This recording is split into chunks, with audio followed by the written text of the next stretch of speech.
بسم الله الرحمن الرحيم. الرحمن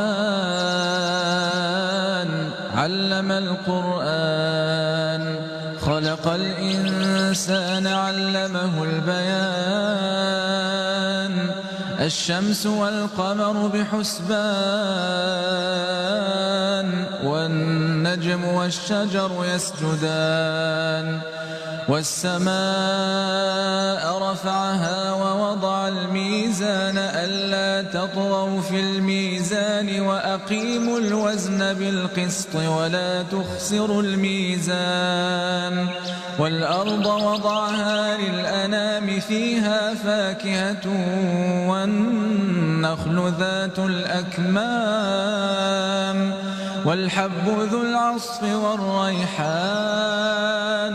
فبأي آلاء ربكما تكذبان؟ خلق الإنسان من صلصال كالفخار، وخلق الجان من مارج من نار. فبأي آلاء ربكما تكذبان؟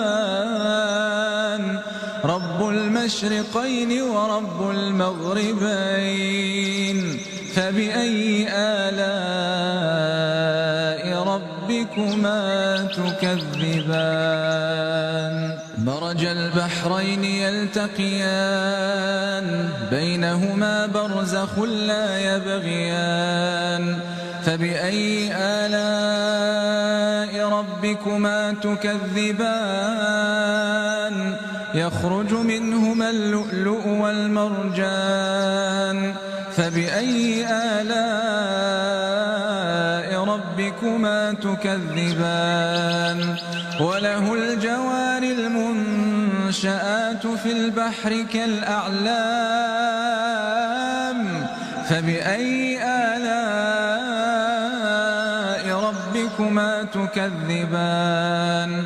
كل من عليها فان، كل من عليها فان، ويبقى وجه ربك ذو الجلال والإكرام. فبأي آلاء ربكما تكذبان؟ يسأله من في السماوات والأرض كل يوم هو في شأن. فبأي آلاء ربكما تكذبان؟ سنفرغ لكم أيها الثقلان. فبأي آلاء ربكما تكذبان؟